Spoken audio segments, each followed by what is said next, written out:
ఎప్పుడైనా నీకు ఇట్లా అనిపించిందా we're kept entertain for 24/7 and through the year అని? ఎందుకో చెప్తా.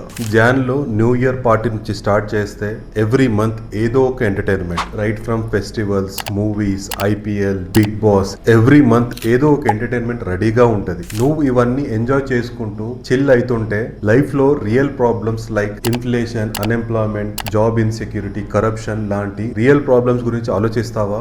నో. అదే కదా పొలిటికల్ పార్టీస్ కి కావాల్సింది. మన కంట్రీలో ఏ పొలిటికల్ పార్టీ అయినా, ఏ లీడర్ అయినా సరే పవర్ కోసం చూస్తారు. దానికోసం వాళ్ళు ఏమైనా చేస్తారు. దేశానికి నష్టం జరుగుతుందని తెలిసినా చేయకుండా ఉండలేరు. ఎందుకంటే ఓట్స్ పడవనే భయం. అండ్ ఫ్రీబీస్ కి అలవాటు పడుతున్న జనం కష్టపడాలని మర్చిపోతున్నారు. బ్రదర్, ఒకటి గుర్తుపెట్టుకో, ఎవరు నీ గురించి ఆలోచించరు. నువ్వు బాగుండాలని కోరుకోరు. System wants you to be entertained always, so you won't question them. Entertainment definite గా ఉండాలి, but don't forget what is important to you. Time is money brother, invest wisely. నీ స్కిల్స్ ఇంప్రూవ్ చేసుకో, బికమ్ ఫైనాన్షియల్లీ ఇండిపెండెంట్. నీ life ని నువ్వే control చేయాలి. Break free from all distractions. Brother, be a man. ఒక మొగోడిగా తన ఫ్యామిలీ, ఫిట్నెస్ అండ్ ఫైనాన్స్ ఎట్లా మాస్టర్ చేయాలో చెప్తాను. ఫాలో మీ.